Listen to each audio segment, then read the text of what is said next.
नागपूर शहरात सोन्याची मोठी चोरी उघड झाली आहे। ठाणे तहसील पोलीस स्टेशनच्या उत्कृष्ट कारवाईत तब्बल 11,50,000 रुपयाचा सोने मुद्देमाल जप्त झालाय। 3 आरोपी अटक करण्यात आले तर एक मुख्य आरोपीचा शोध सुरू आहे। सुदाम गल्ली न्यू इतवारी रोडवरील सूर्यवंशी रिफायन्सी येथे चोरी झाली होती। दुकानातील नोकरानेच विश्वासघात करून 200 ग्रॅम सोनं पळवून नेल्याचा धक्कादायक प्रकार सीसीटीव्हीत उघड झाला।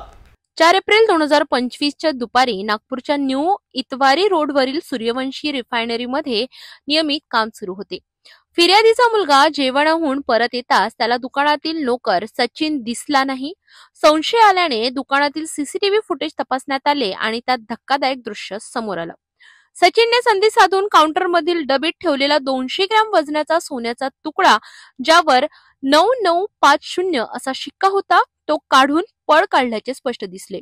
फिर्यादीने दिलेल्या तक्रारीवरून ठाणे तहसील पोलिसांनी गुन्हा दाखल केला। तांत्रिक तपासासोबतच सीसीटीव्ही विश्लेषणातून पोलिसांनी आरोपीची पूर्ण शृंखला उघडकीस आणली। तपास पथक कोल्हापूरच्या इचलकरंजीला पोहोचले आणि पहिला आरोपी वैभव मालगावे याला ताब्यात घेतले।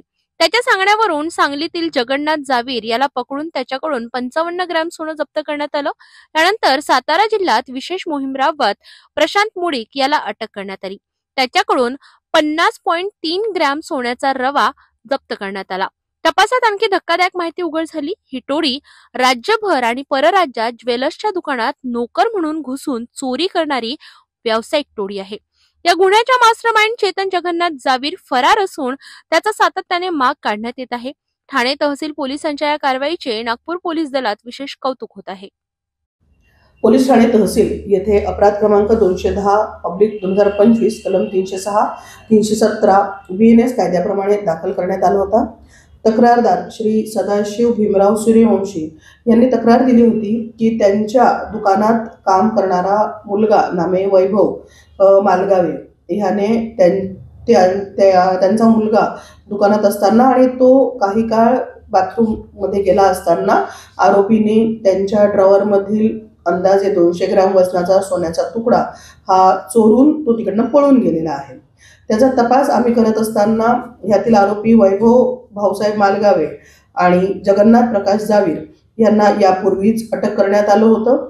तपासादरम्यान जगन्नाथ जावीर याने 55 ग्राम सोन्याची रिकव्हरी दिली होती आणि तपासात त्यांनी त्यावेळेस पूर्वीच्या अटक आरोपींनी सांगितलं होतं की आरोपी नामे प्रशांत नानसो मुळीक आणि चेतन प्रकाश जावीर हे त्यांचे साथीदार आहेत आणि अशा पद्धतीने सराफा व्यापाऱ्यांकडे कामगार म्हणून काम करायचे आणि चान्स मिळताच तेथून सोने चोरी करून पळून जायचे अशी ही टोळी आहे, जी राज्यात आणि परराज्यात सुद्धा सक्रिय आहे अशी माहिती पहिल्या अटक आरोपी वैभव भाऊसाहेब मालगावे आणि जगन्नाथ जावीर यांनी दिलेली होती।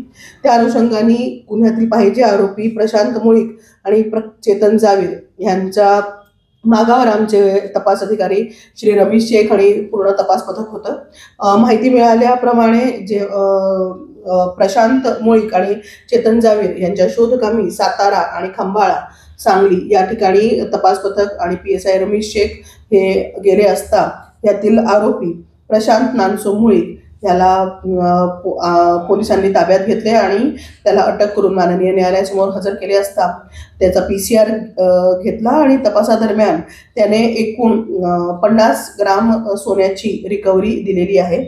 नमूदच्या गुन्ह्यात आतापर्यंत टोटल 105 ग्राम सोने रिकव्हरी करण्यात आलेली आहे।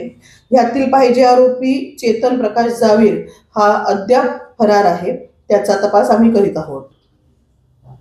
या संपूर्ण कारवाईमध्ये गुन्हा दाखल झाल्यापासून तपासादरम्यान आतापर्यंत एकूण 105 ग्राम वजनी सोने किंमत अंदाजे 11,50,000 हे जप्त करण्यात आलेले आहे। या संपूर्ण तपास आम्ही माननीय CP साहेब, माननीय जॉईंट CP साहेब, माननीय ॲडिशनल CP सर, माननीय DCP मदने सर, माननीय ACP अनिता मोरे मॅडम यांच्या मार्गदर्शनात केलेला आहे। आमच्या तपास अधिकारी पोलीस उपनिरीक्षक श्री रमेश शेख यांच्यासह police head constable Sanjay Sahu, police head constable Sandeep Gawali, police शिपाई संदीप शिरफुले, पोलीस शिपाई पवन या पथकाने सदरील कारवाई केलेली आहे।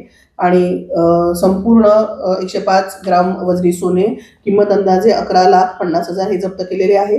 पाहिजे आरोपी चेतन मुळीक याचा आम्ही तपास करीत आहोत.